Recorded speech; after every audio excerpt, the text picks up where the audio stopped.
Medicine में अपन अंतःपरजीवी जनित रोग पढ़ रहे थे। पिछले क्लास में अपन ने लिवर फ्लूक डिजीज कंप्लीट किया था। नेक्स्ट अपन बात करते हैं एम्फीस्टोमोसिस।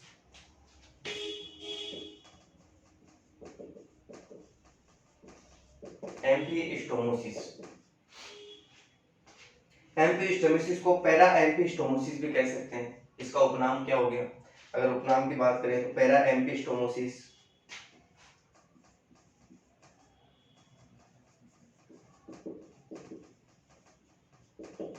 पैरा एम्फीस्टोमोसिस इसको कह सकते हैं। इसके बाद में दूसरा स्टोमक फ्लूक,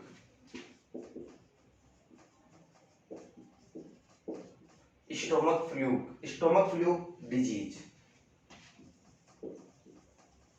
पहले अपन ने पढ़ा था, सही है, पहले फैसियोलोसिस पढ़ा था, उसको क्या बोला था? Liver fluke disease. यह है स्टोमक फ्लूक डिजीज। इसका मतलब है कि जो स्टोमक जो होता है, रोमन रेटिकुलम, ओमेजम, एबोमेजम, उनमें ये अपना रोग या अपना प्रभाव दिखाता है। इसीलिए उनके आधार पर इसका नाम क्या पड़ा? Stomach fluke disease. सही है। ये तो हो गए, इसके क्या हो गए? उपनाम हो गए। यह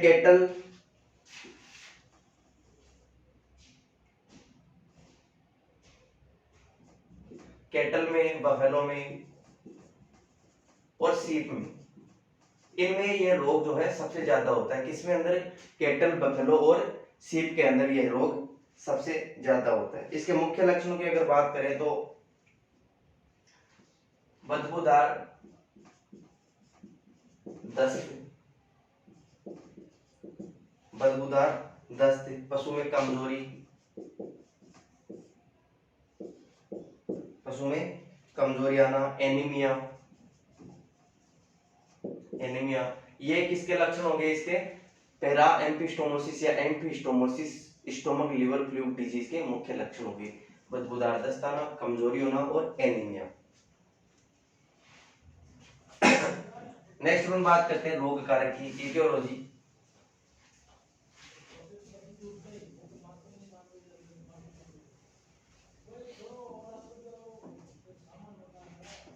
इटियोलॉजी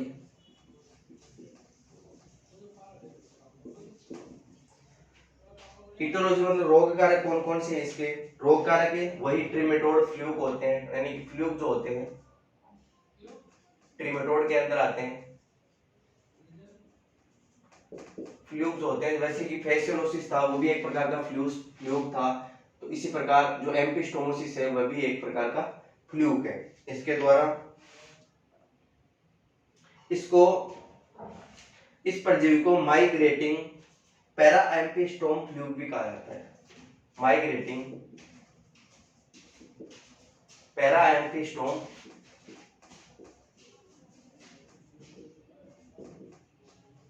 फ्लूक। माइग्रेटिंग का मतलब होता है एक जगह से दूसरी जगह पे जाना, यानी कि माइग्रेट करना। माइग्रेट का मतलब होता है एक जगह से दूसरी जगह पे स्थानांतर होना या एक जगह से दूसरी जगह के ऊपर जाना। तो ये एक स्टोमोसिस है, एम्फीस्टोमोसिस है। इसका जो ये फ्लूक जो है वो एक जगह से दूसरी जगह पर गति करता रहता है, बार बार एक जगह से दूसरी जगह पर, एक अंग से दूसरे अंग में गति करता रहता है, और इसी के आधार पर इसको कहा जाता है माइग्रेटिंग पैरा एम्फीस्टोमोसिस या स्टोम फ्लूक। सही है। अब ये कौन कौन से होते हैं वो ध्यान रख लो, कौन कौन से फ्लूक होते हैं। Paramphistomum cervi, paramphistomum cervi, paramphistomum cervi. इसके बाद में आता है para एम्फीस्टोमम माइक्रोपोथ्रिडी,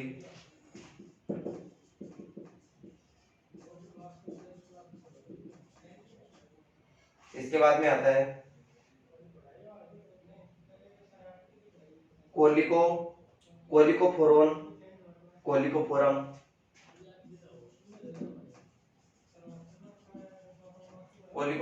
कोलिकोफोरम।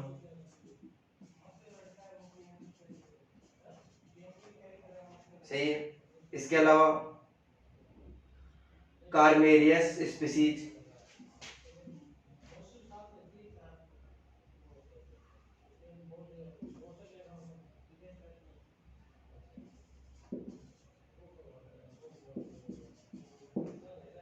कार्मेरियस species, cotylophoron, cotylophoron,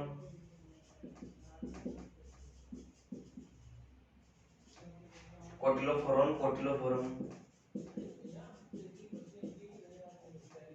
cotylophoron, cotylophoron,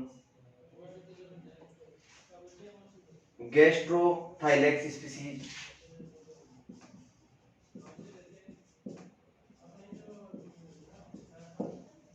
gastrothylax species. Next आता है सेलेनोकोटिल स्पीसीज,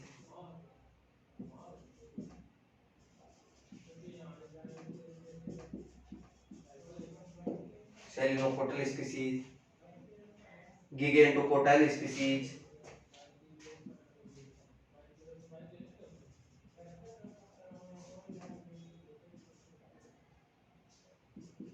गिगेंटोकोटाइल स्पीसीज। ये सारी हो गई क्यों उसकी स्पीसीज, जिसको अपन क्या करते हैं स्टोमक फ्लूक।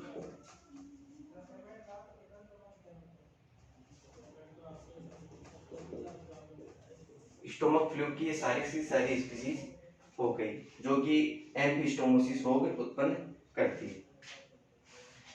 इनके अगर लक्षण की बात करें तो ये जो होते हैं हल्के लाल रंग के होते हैं,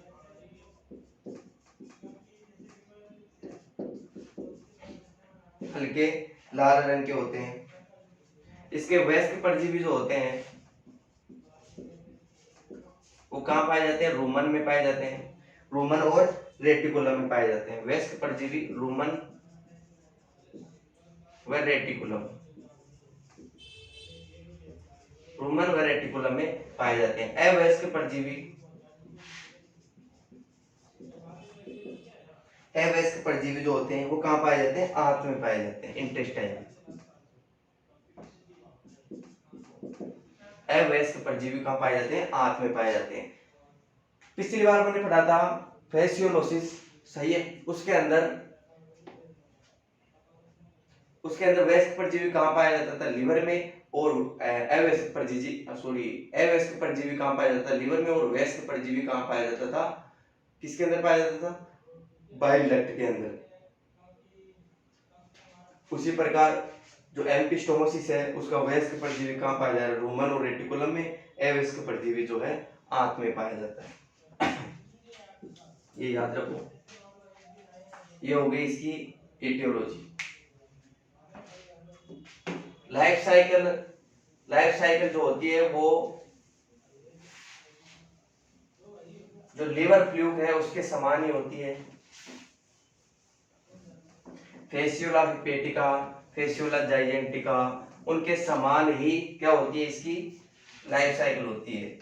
यहाँ पे अपन ज्यादा डिटेल में नहीं पढ़ेंगे क्योंकि अगर डिटेल में आपको अगर यहाँ समझना है तो फेसियोलोसिस जो है उसकी आप लाइफ साइकिल देख लेना, दोबारा वो वीडियो देख लेना जिसमें आपको अच्छे से समझ में आ जाएगा। यहाँ मैं इसकी सिर्फ थोड़ी बहुत अवस्थाएं यहाँ बताता हूँ। लाइफ साइकिल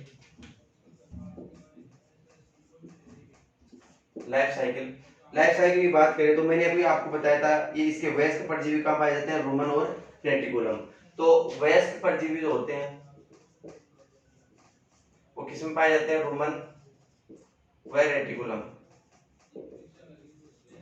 रेटिकुलम में पाए जाते हैं। यहाँ पे क्या करते हैं, अंडोत्सर्ग का अंडो उत्पादन का काम करते हैं,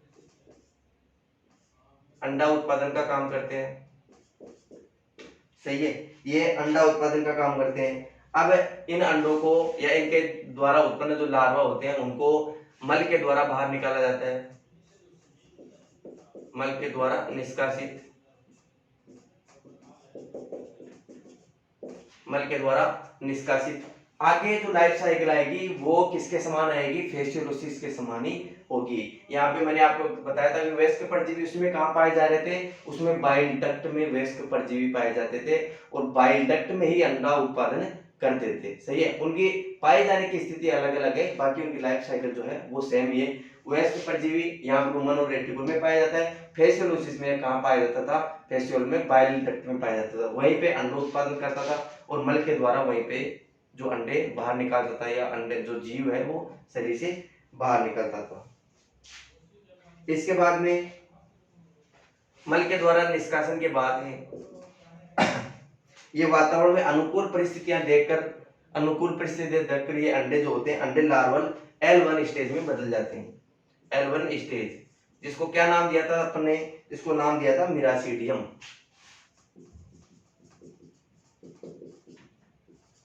फर्स्ट लार्वल स्टेज मिरासीडियम, मिरासीडियम नाम ही दिया था इसको। इसके बाद में ये मिरासीडियम जो होते हैं वो अंडे से मुक्त हो जाते हैं, अंडे से बाहर निकल जाते हैं। इसके बाद में मिरासीडियम जो होते हैं उसको 24 से 30 घंटे में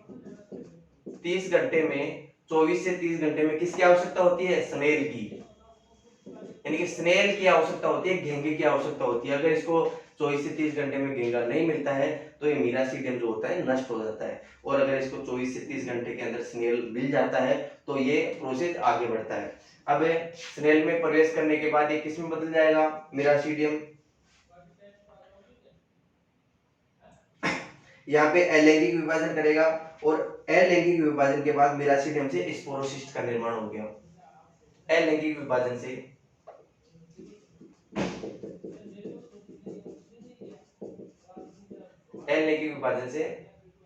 किसका निर्माण होगा? स्पोरोसिस्ट का निर्माण होगा।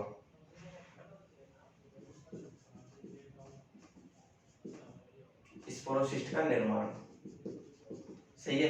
अलैंगिक विभाजन से किसका निर्माण होता है? स्पोरोसिस्ट का निर्माण होता है। स्पोरोसिस्ट से फिर क्या होगा? रेडिया बनेगा। स्पोरोसिस्ट से क्या बना था? रेडिया बना था। रेडिया के बाद में क्या बना था? सर्केरिया। रेडिया के बाद में सर्केरिया। ये इसकी डेवलपिंग स्टेज है। ये सारी की सारी रेडिया, सर्केरिया, यहाँ पे स्पोरोसिस्ट हो गया, मिरासीडियम हो गया, ये लार्वा जो होता है इसकी डेवलपिंग स्टेज होती है। सर्केरिया से फिर क्या बना था? मेटासर्केरिया।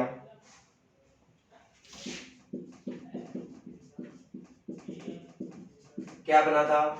मेटासर्केरिया। ये जो होता है सर्केरिया शरीर से बाहर निकल जाता है। सर्केरिया, रेडिया के बाद में सर्केरिया जो होता है वो घेंगे से बाहर निकल जाता है और एक कवच का निर्माण करता है। वो जो कवच होता है उसके बाद में उसको मेटासर्केरिया बोला जाता है। ये मेटासर्केरिया घास फूस के ऊपर चिपक जाता है, और पशु में प्रवेश कर जाता है, उसी स्वस्थ पशु में प्रवेश करता है।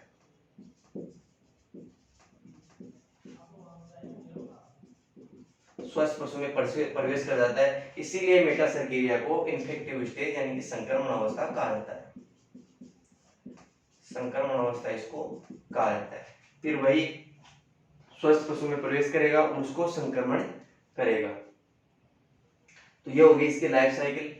ये अपन ने सिर्फ नॉर्मल लाइफ साइकिल देखी। अगर इसको डिटेल में आपको देखना है तो किस में जाओ? फेसियोलोसिस में मैंने डिटेल से वहां पे समझा रखा है इसका, वहां पे देख लो। वहां पे देखने के बाद वहां अच्छे से इसकी लाइफ साइकिल भी समझ में आ जाएगी। वहां जो परजीवी कहाँ पाया जा रहा था? बाइल डक्ट के अंदर। यहाँ किस में पाया जाता है? रूमन और रेटिकुल में। फिर जो साइकिल होती है वो यही चलती है। इसके बाद में ये सर्केरिया जो होता है, सर्केरिया किस में चला जाता है? छोटी आंत में चला जाता है। छोटी आंत से फिर किस में जाता है? छोटी आंत से किस में जाता है? फिर रूमन और रेटिकुल में जाता है।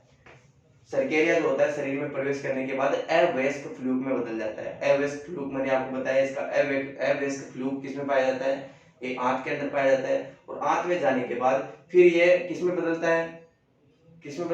फिर ये मैच्योर फ्लूक में बदलता है, परिपक्व फ्लूक में बदलता है। फिर ये रूमन रेटिकुलम में वापस आता है। इस प्रकार की लाइफ साइकिल इसकी चलती है। फिर रूमन रेटिकुलम में आने के बाद फिर से ये अंडोत्पादन करेगा, फिर से यही साइकिल वापस चलेगी। तो ये होगी एम्फिस्टोमोसिस की लाइफ साइकिल।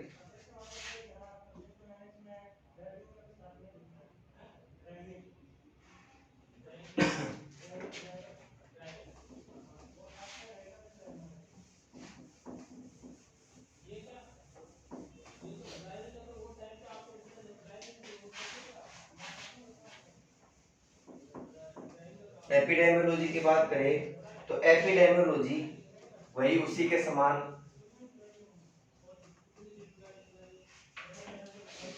घेंगे के द्वारा इसको फैलाया जाता है, घेंगे के द्वारा, स्नेल के द्वारा इसको फैलाया जाता है। अगर स्नेल नहीं हो तो ये रोग जो है वो फैलेगा ही नहीं। सही है, तो इसकी एपिडेमियोलॉजी क्या होगी?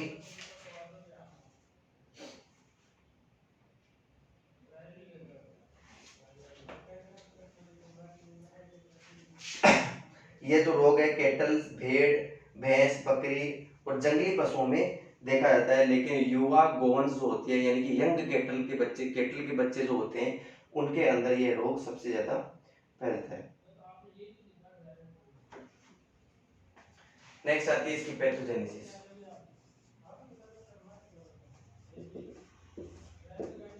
पैथोजेनेसिस की अगर बात करते हैं तो पैथोजेनेसिस में मैंने आपको बताया था, जो परिपक्व होता है, परिपक्व फ्लूक होता है,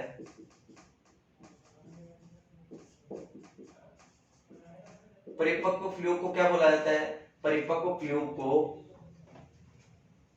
पैराएम्पिस्टोमोसिस, पैराएम्पिस्टोम, परिपक्व फ्लूक को क्या बोला जाता है? पैराएम्पिस्टोम। जबकि अपरिपक्व फ्लूक को, अपरिपक्व फ्लूक को क्या बोला जाता है? एम्पिस्टोम।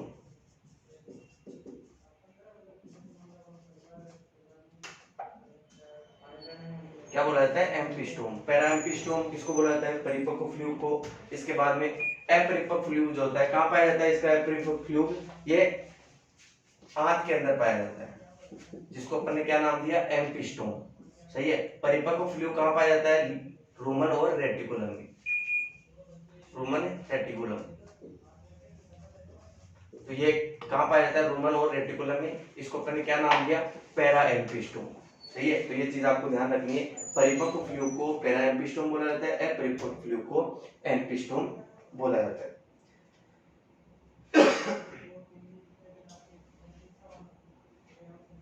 एम्पिस्टोम जो है, एम्पिस्टोमोसिस जो है, इसके दोनों सिरों पर मुख पाए जाते हैं,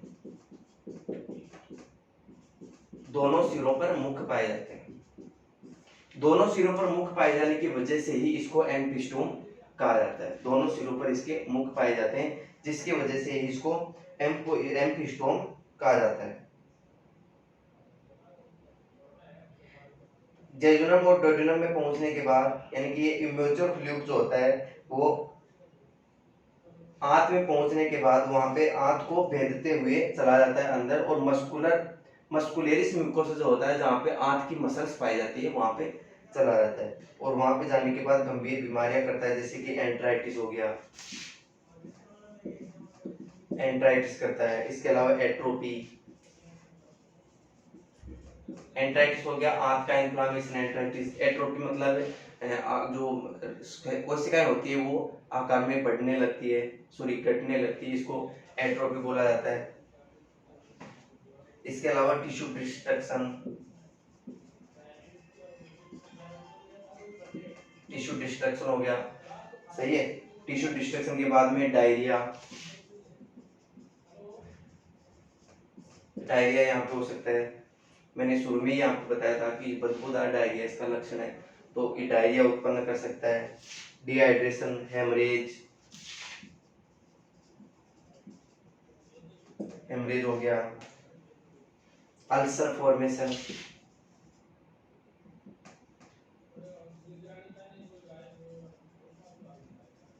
अल्सर फॉर्मेशन मतलब शरीर के अंदर घाव बनाना, आंत के अंदर घावों का बनना। अल्सर फॉर्मेशन, अल्सर उसके घावों को क्या बोला जाता है? अल्सर बोला जाता है।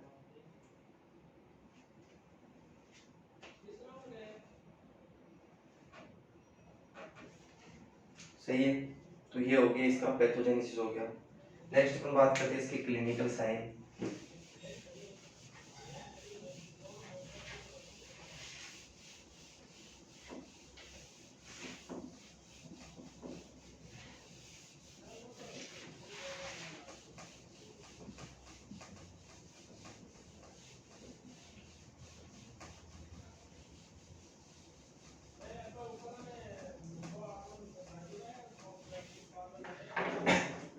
क्लिनिकल साइन,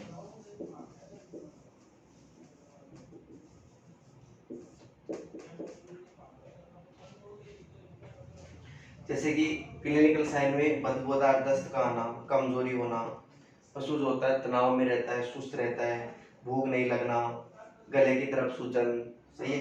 इसके अलावा निर्जलीकरण, शरीर का निर्जलीकरण, डिहाइड्रेशन, डायरिया होगा तो जाहिर सी बात है डिहाइड्रेशन की कंडीशन देखने को मिलेगी। श्लेष्मा झिल्लियों का हल्का पड़ जाना, सीवियर एंट्राइटिस, एंट्राइटिस मैंने अभी बताया था जिसके अंदर पेट में दर्द होता है, सही है। शरीर भार में कमी, रक्त की कमी, त्वचा का रूखापन, उत्पादन में कमी, और लक्षण प्रदर्शित होकर 15-20 दिन के अंदर अंदर पशु की मृत्यु भी हो सकती है। इसके अंदर बुखार नहीं आता है, ये ध्यान रखना है, बुखार जो होता है वो नहीं आता है, बुखार नहीं आता है। डायग्नोसिस की अगर बात करें तो डायग्नोसिस वही कि इसके फीकल एग्जामिनेशन किया जाता है,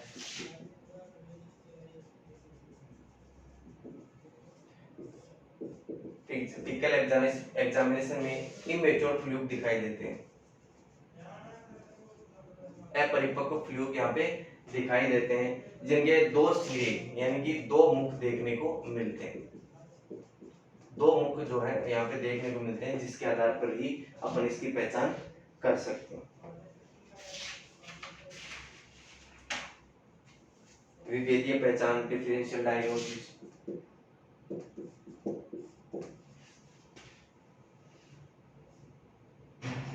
डिफरेंशियल डायग्नोसिस, डिफरेंशियल डायग्नोसिस में copper deficiency,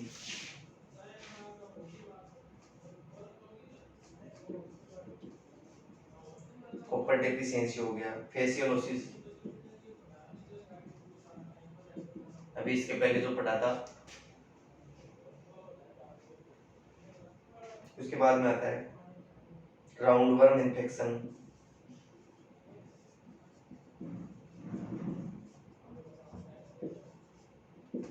round worm infection, poisoning का अगर केस हो, पॉइजनिंग में, इसके अलावा साल्मोनेलोसिस,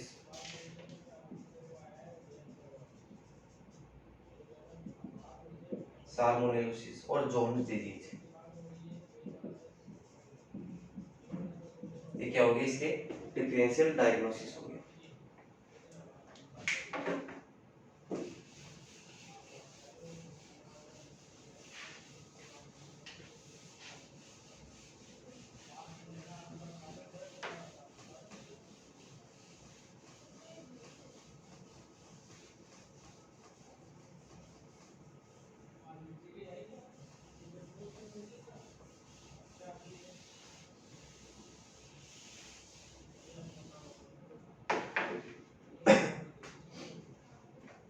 इसके ट्रीटमेंट की अगर बात करते हैं, उपचार,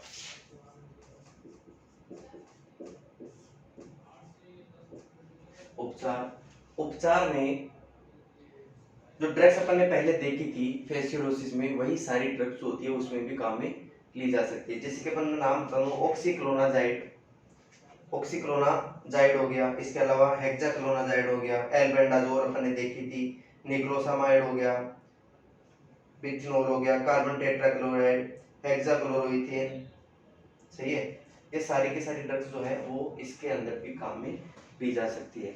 वो सारी मैं दोबारा यहाँ पे नहीं लिखूंगा क्योंकि टाइम कम है अपने पास, एग्जाम पास में आ गए तो कोर्स करवाना भी जरूरी है, इसलिए जल्दी जल्दी करवा रहे हैं। तो वो सारा उपचार में सारी ड्रग्स वही जो किसमें यूज की थी, फेसियोलोसिस में काम में ली गई थी। इसके अलावा सहारात्मक उपचार, लक्षणात्मक उपचार, फ्लूइड थेरेपी दी जाती है, डायरिया को कम करने के लिए एंटी डायरियल ड्रग्स दी जाती है, सही है। रोकथाम और नियंत्रण की बात करें तो रोकथाम और नियंत्रण में घेंगों को नष्ट करने वाली दवाइयाँ यहाँ पे दी जाती है। स्वस्थ पशु को रोगी पशु से अलग करना, पशु की डीवर्मिंग कराना, डीवर्मिंग का मतलब होता है एल्बेंडाजोल, फेल्बेंडाजोल होती है, वो हर 2-3 महीने बाद में पशु को देना ताकि इसके अंदर जो उत्पन्न हो रहे जो कीड़े हैं वो नष्ट हो जाए। सही है, ये हो गया इसका रोकथाम और नियंत्रण।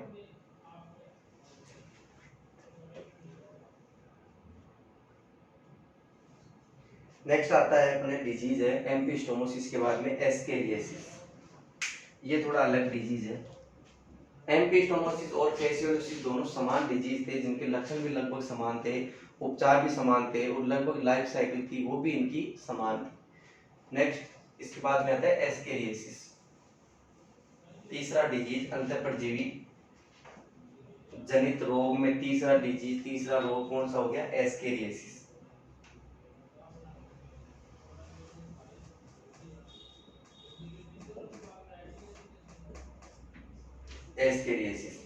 एस्केरियासिस को राउंड वर्म डिजीज भी कहा जाता है।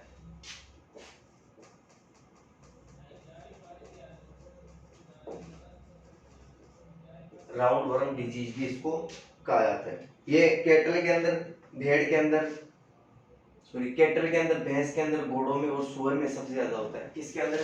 कैटल, बफेलो, पिग और हॉर्स, इनके अंदर ये रोग जो है सबसे ज्यादा होता है, राउंड वर्म डिजीज। और पिग के अंदर तो ये बहुत ही ज्यादा मात्रा में पाया जाता है। पिग के अंदर तो एस्केरियासिस जो होता है बहुत ही ज्यादा मात्रा में पाया जाता है। रोग कारक, ये रोग कारक जो है ये विशिष्ट होता है, हर स्पीशीज के लिए विशिष्ट होता है, प्रत्येक स्पीशीज के लिए विशिष्ट, प्रत्येक स्पीशीज के लिए विशिष्ट होता है। मतलब हर स्पीशीज को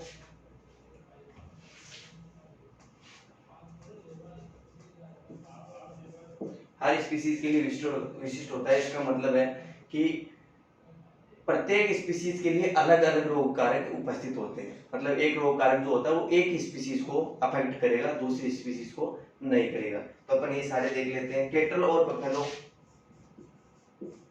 कैटल और बफेलो में जो है कौन सा? टोक्सोकेरा विटुलोरम, टोक्सोकेरा वाइटुलोरम जिसको बोल सकते हैं, वाइटुलोरम हो गया। सही है। ये होता है कैटल और बफेलो को संक्रमित करता है, कैटल और बफेलो को संक्रमित करता है। इसके बाद में हॉर्स, हॉर्स को कौन अफेक्ट करता है? हॉर्स को parascaris इक्वोरम,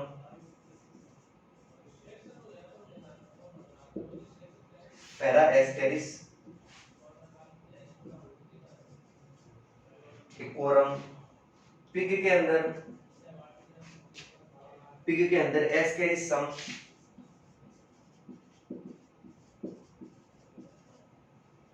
Ascaris suum, ascaris suum इसके अंदर पिग को अफेक्ट करता है। इसके बाद में आता है डॉग में, डॉग के अंदर टोक्सोकेरा कैनिस,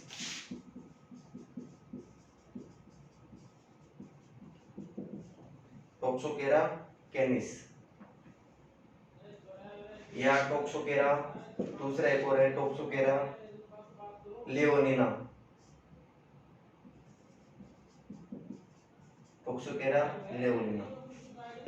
ये हो गए टोक्सोकेरा वाइटुलोरम, कैटल बफेलो में।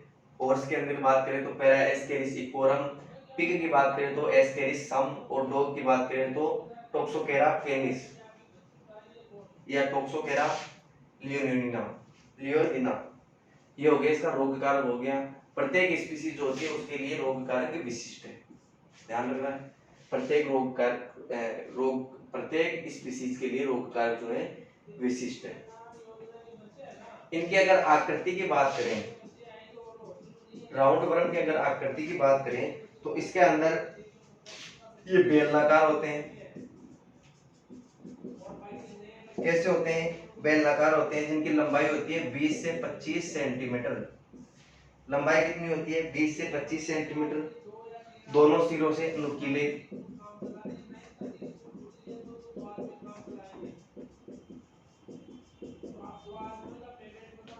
दोनों सिरों से नुकीले, चमकीले होते हैं, दोनों सिरे से नुकीले चमकीले होते हैं और पीली सफेद त्वचा के होते हैं।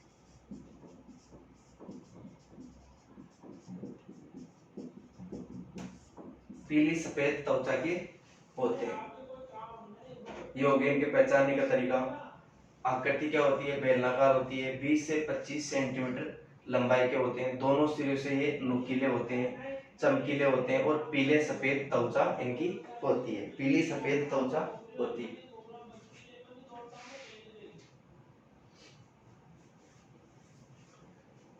सही है। ये हो गया इसका रोग कारक।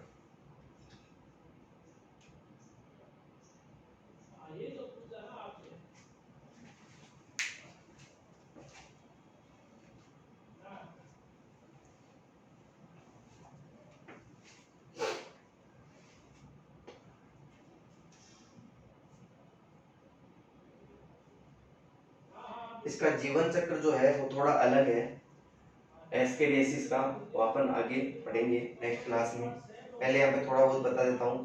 पैरा एस्केरिस इक्वोरम और एस्केरिस सम, यानी कि पैरा एस्केरिस इक्वोरम और एस्केरिस सम, इन दोनों का जो है वो लगभग एक समान होता है। इन दोनों का जो लाइफ साइकिल है वो लगभग समान होती है। और टोक्सोवोरा जो टोक्सोकेरा वाइटोरम है, इसकी लाइफ साइकिल थोड़ी अलग होती है। इसकी लाइफ साइकिल जो है थोड़ी अलग होती है, बल्कि पैरा एस्केरिस इक्वोरम और एस्केरिस सम, इनकी लाइफ साइकिल जो होती है दोनों की समान होती है, लगभग समान होती है।